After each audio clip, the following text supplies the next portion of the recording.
Bine v-am găsit, bine v-am regăsit, dragilor din Zodia Pești, oriunde v-ați afla. Iată-ne din nou împreună la o nouă lectură, de data aceasta atemporală, fără limită de timp.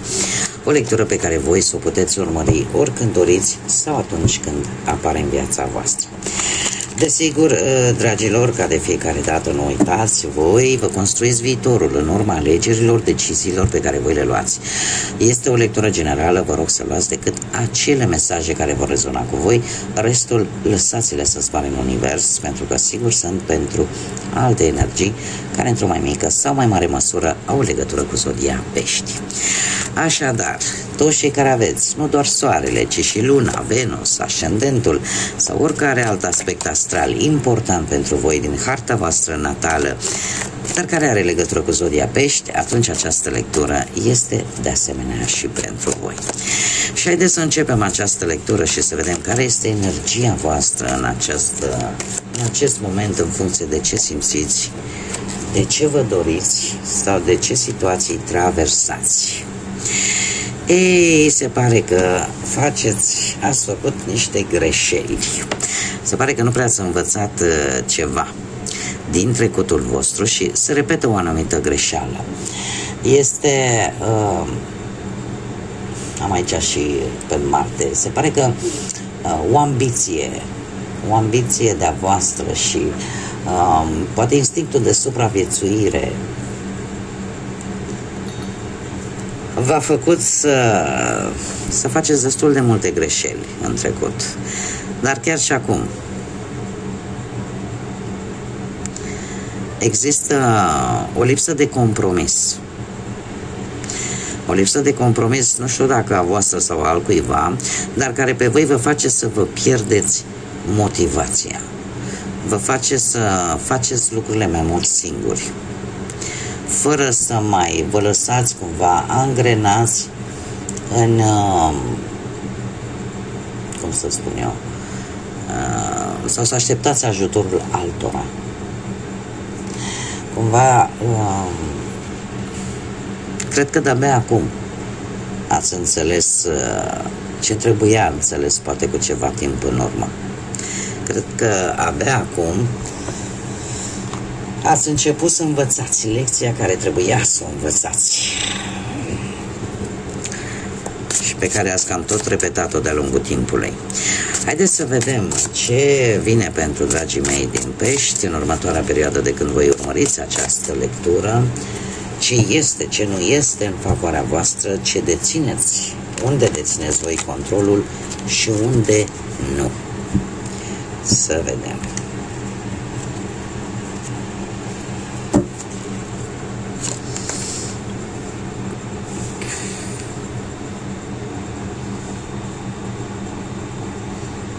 Cred că e bine.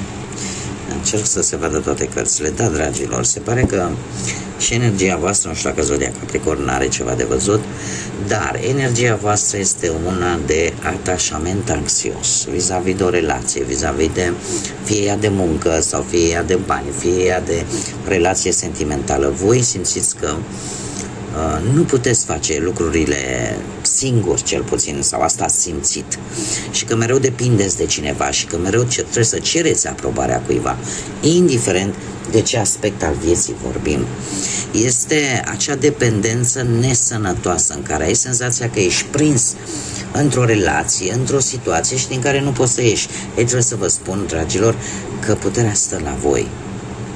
Și din câte văd eu cu această energie, abia acum, posibil, unii dintre voi să vă dați seama de fapt de greșelile trecutului și de faptul că v-ați învârtit mereu în același cerc vicios în care, chiar dacă ați observat că sunt multe lucruri pe care le puteți face singuri, totuși v-ați complăcut din teamă, din N motive, v-ați complăcut în respectiva situație, fără să vă dați seama că oricând puteați să ieșiți din ea, adică existau soluții. Acum,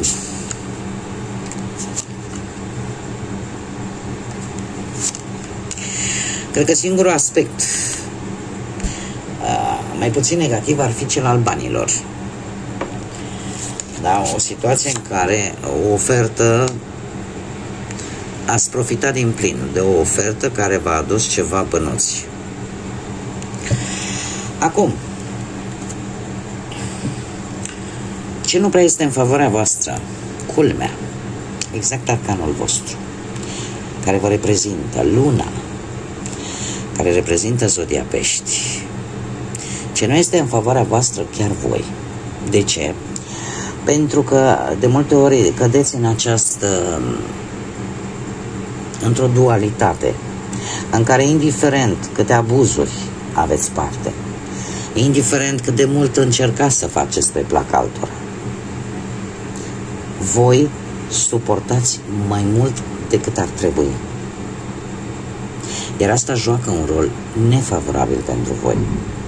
Pentru că la un moment dat trebuie să impuneți anumite limite. Mai ales atunci când vedeți că lucrurile nu se văd clar, când vedeți că nu există rezultate, când vedeți că stați într-o permanentă teamă, într-o permanentă nesiguranță, atunci când aștepți un răspuns și cumva nu se întrevede nicio mișcare, nu te aștepta ca răspunsul ăla să fie pozitiv sau să fie în favoarea ta. Pentru că atâta timp cât lucrurile nu se prezintă, nu se scot la lumină, nu le vezi foarte clar, cel mai bine e ori să aștepți înainte de a lua o decizie, ori pur și simplu, dacă nu se schimbă nimic și totul e în ceață, trebuie să-ți dai seama că ceva nu e în regulă pentru tine.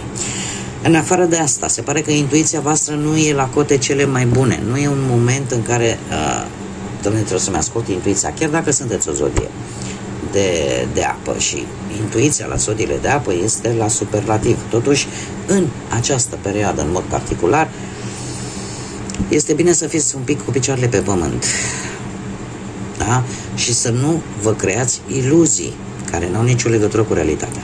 Mai ales atunci când situația este destul de încețoșată.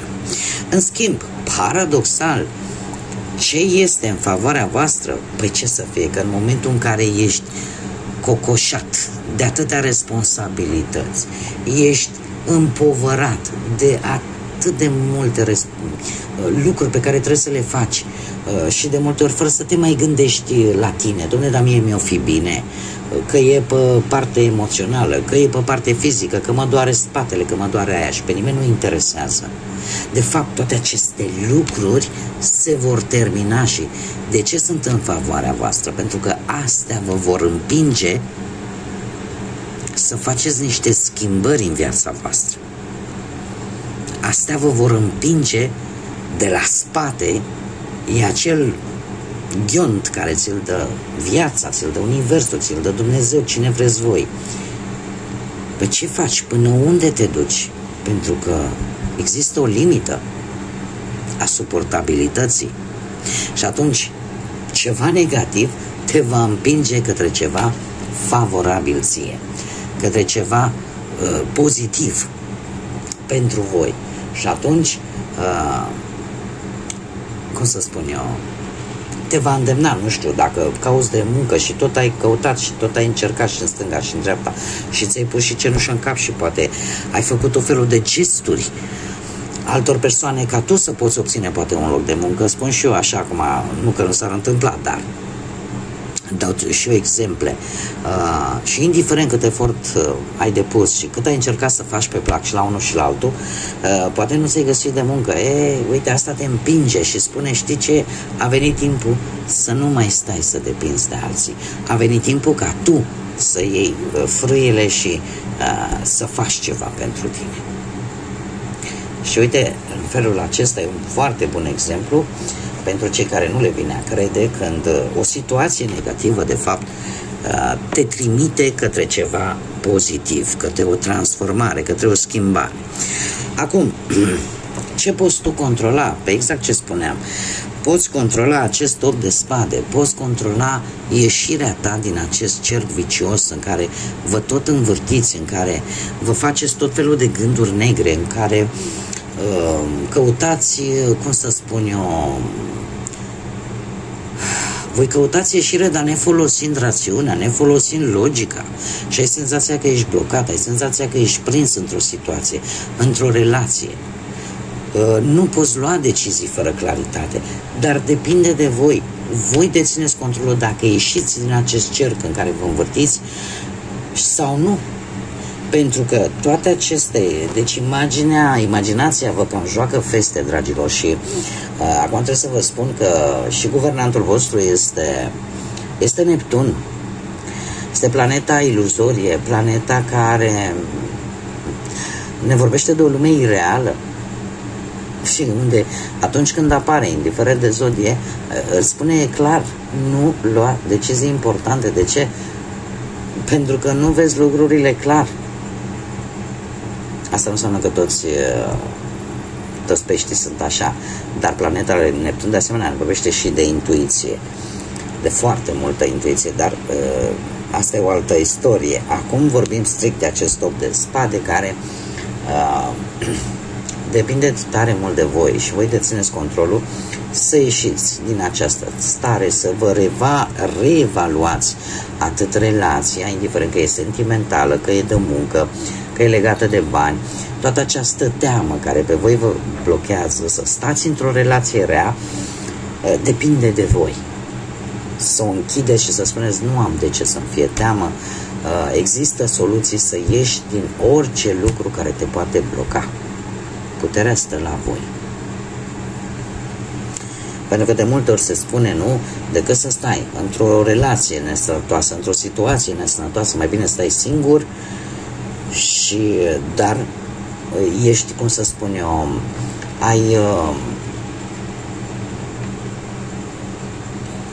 decât să stai într-un lucru care știi că nu-ți face bine. În schimb, ce nu poți tu controla, un 5 de monede.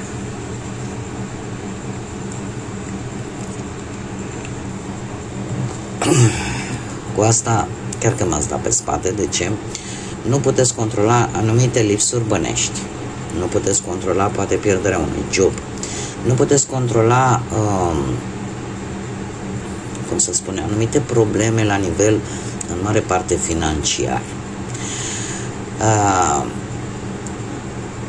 Nu puteți controla faptul că sunt persoane care efectiv vă pot abandona când nu mai au nevoie de voi.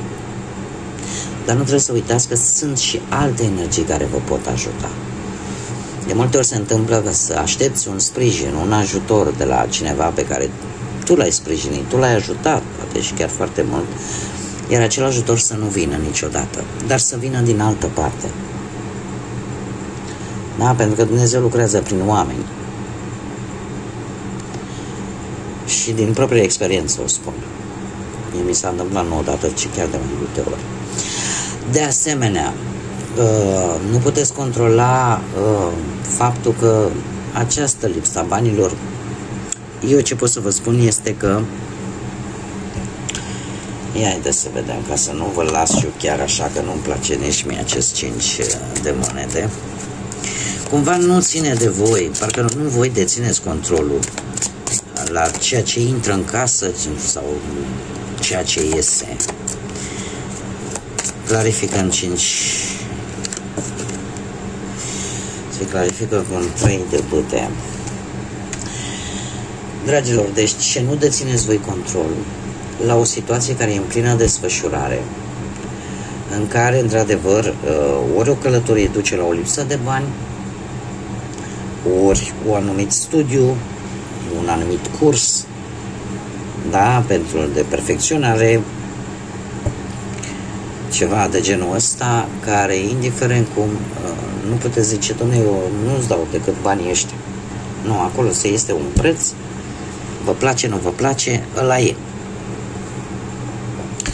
Cum de asemenea, ce nu puteți voi controla, faptul că e posibil să faceți poate anumite călătorii pe motive profesionale, unde de asemenea apare o lipsă a banilor.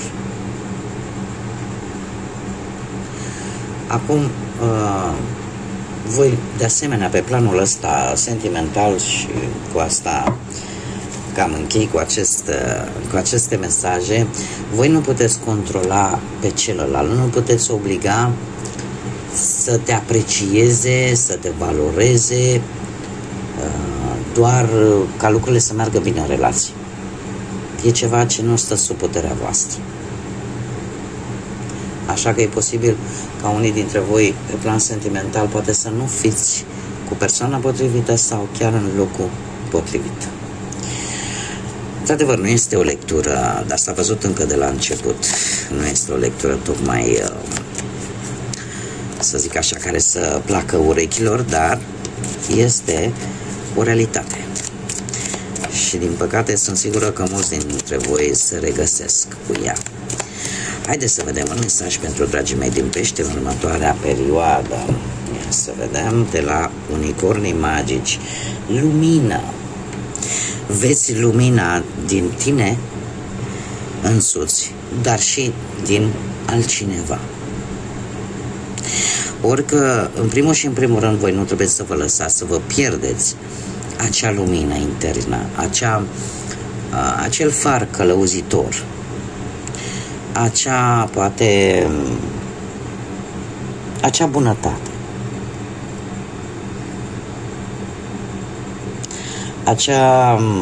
acea răbdare, acea empatie care vă caracterizează, pentru că aia e lumina din voi. Cum, de asemenea, există o persoană care într-adevăr are calități, are această lumină în interior și pe care probabil că ar fi momentul să-i acordați atenție, să vedeți partea pozitivă din această persoană, din această energie, în mod special. Pentru că există lumină în fiecare om. Mai mică, mai mare. Acum depinde fiecare ce hrănește. Atât de simplu. Bun, dragilor, cam atât am avut pentru voi. Vă mulțumesc pentru atenție, desigur mulțumesc tuturor pentru sprijin prin intermediul like-urilor, distribuirilor și comentariilor voastre. Mii de mulțumiri. Iar celor care încă nu s-au abonat, îi invit cu mare drag, îi aștept cu mare interes să se aboneze, este gratuit și să ne întâlnim cu toții aici pe canal la următoarele lecturi.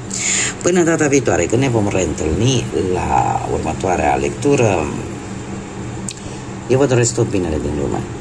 Tot binele din lume, multă lumină, atât în suflete cât și în gânduri. Așa că numai bine și să fiți iubiți.